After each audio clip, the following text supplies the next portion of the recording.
പ്രോഡക്റ്റിൻ്റെ unboxing video ആയിട്ടാണ് ഞാൻ വന്നിരിക്കുന്നത്. മറ്റൊന്നുമല്ല, നമ്മുടെ യാത്രകളിൽ വളരെ അത്യാവശ്യം നമ്മൾക്ക് വേണ്ട ഒരു സാധനമാണ്. കാരണം പലപ്പോഴും യാത്രകളിൽ നമ്മുടേതല്ലാത്ത കാരണങ്ങൾ കൊണ്ട് നമ്മൾ പ്രശ്നത്തിലാവാറുണ്ട്. പക്ഷേ ഇതുണ്ടെങ്കിൽ നമ്മുടെ സത്യസന്ധത തെളിയിക്കാൻ ഒരു പ്രൂഫും കൂടിയാണ് നമ്മുടെ കയ്യിലുള്ളത്.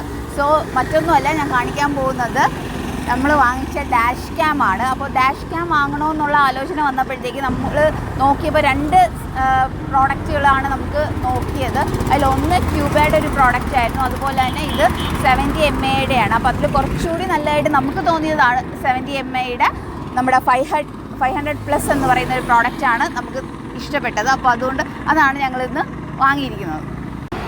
അപ്പോൾ ഞങ്ങൾ വാങ്ങിച്ച ക്യാമറയുടെ കാര്യം പറഞ്ഞല്ലോ, 70 mAh ഡാഷ് ക്യാം പ്രോ 500+ എന്നൊക്കെ പറയുന്നു. കുറേ സമയമായി ഇതൊന്നും എൻ്റെ വായി നിൽക്കണില്ല. അപ്പോൾ ഇതിൻ്റെ ഫങ്ഷൻസാണ് ഞാൻ പറയാൻ പോകുന്നത്. 2.7K HD വീഡിയോസാണ് നമുക്ക് കിട്ടുന്നത്. അപ്പോൾ അത്രയും ക്ലാരിറ്റി കാണും വീഡിയോയ്ക്ക്. പിന്നെ ആപ്പ് കൊണ്ട് നമുക്ക് കൺട്രോൾ ചെയ്യാൻ പറ്റും കേട്ടോ. പിന്നെ ഡ്യുവൽ ചാനൽ റെക്കോർഡിംഗ് ആണ്, അത് മസ്റ്റാണ്. ഫ്രണ്ടും ബാക്കും ഒരുപോലെ കിട്ടിയില്ലെങ്കിൽ ഏത് വഴിക്കാണ് നമുക്ക് പണി വരണതെന്ന് പറയാൻ പറ്റില്ല. 2-3 തട്ടും മുട്ടുമൊക്കെ ആയി അവസാനം അടിനാശം വെള്ളപ്പൊക്കം ആവുമെന്ന് അറിഞ്ഞപ്പോഴത്തേക്ക് മനസ്സിലായി ഇനി എവിടെ പോയാലും ഇതൊക്കെ തന്നെ ആയിരിക്കും അനുഭവം. അതുകൊണ്ടാണ് ഇത് ഇമ്മീഡിയറ്റ് ആയിട്ട് നമ്മൾ വാങ്ങിച്ചു വയ്ക്കാൻ കാരണം അടുത്ത ഒരു റീസെൻ്റായിട്ട് നമുക്കൊരു ചെറിയ ട്രിപ്പുണ്ട്. ഇതിൻ്റെ ഫ്രണ്ട് ക്യാമാണ് 2.7 റെസൊല്യൂഷൻ പറഞ്ഞത്, 7K റെസൊല്യൂഷൻ പറഞ്ഞത്. പക്ഷേ ഇതിൻ്റെ ബാക്ക് ക്യാം 1080 ആണ്. അപ്പോൾ എന്തായാലും അത്യാവശ്യം നല്ല ക്വാളിറ്റി കാണും എന്നാണ് റിവ്യൂസ് എല്ലാം കണ്ടത്. അപ്പോൾ അതുകൊണ്ടാണ് നമ്മൾ ഈ പ്രോഡക്റ്റ് വാങ്ങിച്ചത്. അപ്പം നമുക്ക് ഫ്രണ്ടും റിയറും ഉള്ളത് അത്യാവശ്യമാണ്. അതുകൊണ്ടാണ് നമ്മൾ ആ പ്രോഡക്റ്റ് വാങ്ങിച്ചത്. പിന്നെ നിങ്ങൾക്ക് ഫ്രണ്ട് മാത്രം മതിയെങ്കിൽ അത് മാത്രം വാങ്ങിക്കാവുന്നതാണ്. അപ്പോൾ ഇനി നമുക്കിത് ഒന്ന് അൺബോക്സ് ചെയ്ത് വണ്ടിയിൽ ഫിറ്റ് ചെയ്യണമൊക്കെ നോക്കാം. അറിയാമെന്നൊക്കെയാണ് പറയുന്നത്, ചെയ്യുമെന്ന് അറിയൂടെ നമുക്ക് നോക്കാം. നമ്മളിത് ഓപ്പൺ ചെയ്തു. അതിൽ 2 കമ്പാർട്ട്മെൻറ്റ്സ് ആയിട്ടാണ് സാധനങ്ങൾ അടുക്കിയിരിക്കുന്നത്. ഇവിടെ ക്യാമറാസ് കൊടുത്തിട്ടുണ്ട്, അതുപോലെ ഇവിടെ വയേഴ്സാണ് കൊടുത്തിരിക്കുന്നത്. സോ ഫ്രണ്ടിൻ്റെയും ബാക്കിൻ്റെയും വയേഴ്സ് ലെങ്ത് വ്യത്യാസമുണ്ട്, ബാക്കിൻ്റെത് ലെങ്ത് കൂടുതലാണ്. പിന്നെ ഇതാണ് നമുക്ക് ഈസി ആയിട്ട് വയർ കണക്ട് ചെയ്യാൻ വേണ്ടിയിട്ട് കൊടുത്തിരിക്കുന്ന സാധനം. ഇത് വെച്ച് നമുക്ക് അഡ്ജസ്റ്റ് ചെയ്ത് വയേഴ്സ് അകത്തോട്ട് കയറ്റി വയ്ക്കാൻ പറ്റും.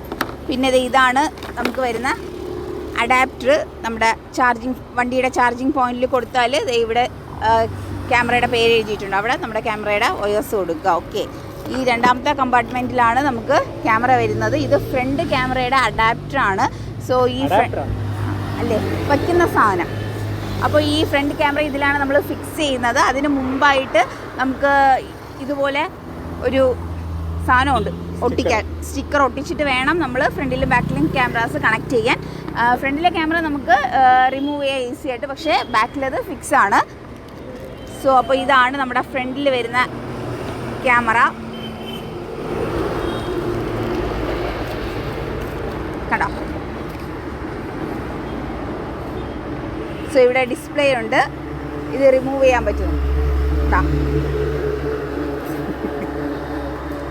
സോ പിന്നെ ഇവിടെ കുറേ 4 സ്വിച്ചൊക്കെ ഉണ്ട്. അപ്പോൾ അതൊക്കെ ഫങ്ഷൻ മാനുവൽ നോക്കി പഠിക്കാൻ ഡീറ്റെയിൽഡ് ആയിട്ടൊരു ബുക്ക് തന്നെ തന്നിട്ടുണ്ട് അവർ, മാനുവൽ. ഇതാകണ്ട, ഇത് ഫ്രണ്ട് ക്യാമിൻ്റെ മാനുവലാണ്, ബാക്ക് ക്യാമിൻ്റെ മാനുവൽ ഇവിടെ കാണുമല്ലോ. ആ, രണ്ടും ഉണ്ട്. ഇത് ടച്ച് അല്ല, ഈ സ്വിച്ച് കൺട്രോൾ നമ്മൾ ചെയ്യേണ്ടത്. സോ ഇതാണ് ബാക്ക് ക്യാം വരുന്നത്. ബാക്ക് ക്യാമറ 1080 ആണ്. അപ്പോൾ ഇത്രയാണ്, ഇത്രയും പ്രോഡക്റ്റുകളാണ് ഉള്ളത്. ഇനിയിപ്പോൾ ഫങ്ഷൻ ചെയ്യുന്നതൊക്കെ നമ്മൾ ഫിക്സ് ചെയ്തിട്ട് ഇതിൻ്റെ കൂടെ ആഡ് ചെയ്യാം.